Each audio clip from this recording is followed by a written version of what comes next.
ఆంధ్రప్రదేశ్ ప్రజలు ఏనాడో చేసుకున్న దౌర్భాగ్యం కొద్దీ గత 5 సంవత్సరాలు ఈ దొంగల బ్యాచ్ దొరికింది మనకి. ఈ దొంగల బ్యాచ్ ఒక తల్లిదండ్రులు సోదరులు అందరు ఆత్మీయుల మధ్య పెరిగి అనుబంధాల మధ్య పెరిగితే ఆ దైవభక్తి గురుభక్తి తల్లిదండ్రుల మీద భక్తి ఇవన్నీ ఏర్పడతాయి. వీళ్ళు గాలికి పుట్టి ఆ గుర్తు కూడా చూడండి, ఫ్యాన్ గుర్తు పెట్టుకున్నారు గాలి.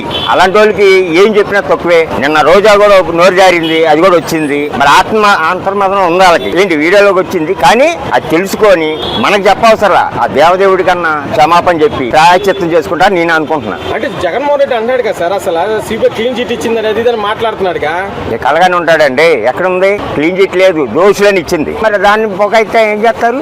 బొకాయించడమే కదా, బొకాయించడం ఎదురుదారి చేయడం వల్ల వచ్చిందే మీ పార్టీ.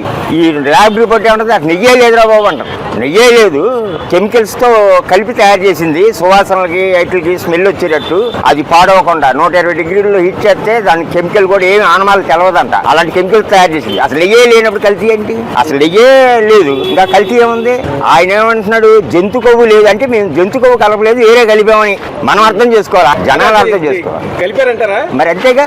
అసలు నెయ్యి కలపడం అంటే నెయ్యి తీసుకొచ్చి అందులో కలపడం కాదు. ఎవరైనా నెయ్యి 1 కేజీ నెయ్యి తీసుకొచ్చి 1 కిలో డాల్డా కలుపుతారు. అసలు నెయ్యి అనేది పక్కన పెట్టి డాల్డా కాదుగా రసాయనాలతో తయారు చేసిన దానికి కల్తీ ఏముంటుంది? మొత్తం అంబక్కే, మొత్తం మాయే. చుట్టబెట్టి మొత్తం లోన్ వేయాలి ముందు అర్జెంటుగా.